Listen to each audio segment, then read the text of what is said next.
আজ কচু দিয়ে পাঙ্গাস মাছের রেসিপি। সুপ্রিয় দর্শক, আসসালামু আলাইকুম। আমি আব্দুর রাজ্জাক। আজ আবারও নতুন একটি রান্নার ভিডিও নিয়ে আপনাদের সামনে হাজির হলাম। তো আজকের মূলত যে রেসিপি সেটা হলো পাঙ্গাস মাছ দিয়ে।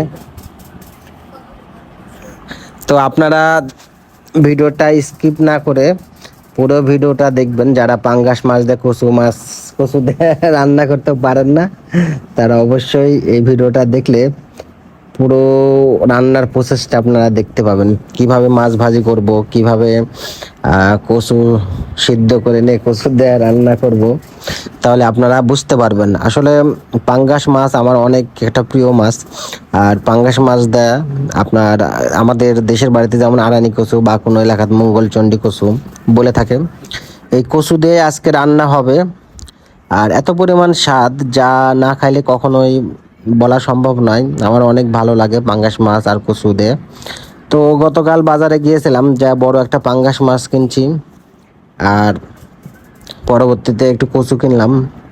যদিও পুরুষ মানুষ রান্না বান্না করা খুবই কষ্ট, যেহেতু বউ নাই, সেজন্য কচু দিয়ে রান্না করি।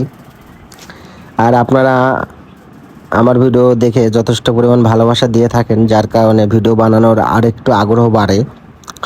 তো আমি জানি অনেক আমার ছোট বোন যারা রয়েছে, যাদের এখনো বিয়ে শাদী হয়নি, তারা হয়তো রান্না বিষয়ে হয়তো অভিজ্ঞ না। তো মূলত তাদের উদ্দেশ্যে আমি বলবো, আমার ভিডিওটা দেখবেন, তাহলে আপনারা রান্নার অনেক কিছু শিখতে পারবেন, জানতে পারবেন। তো দেখেন আমার প্রসেসটা পুরোপুরি কি, তাহলে আপনারা বুঝতে পারবেন। আর আমি আর বেশি কথা বলবো না, আপনারা পুরো ভিডিও দেখেন আর রান্না করা শিখেন। ধন্যবাদ সবাইকে।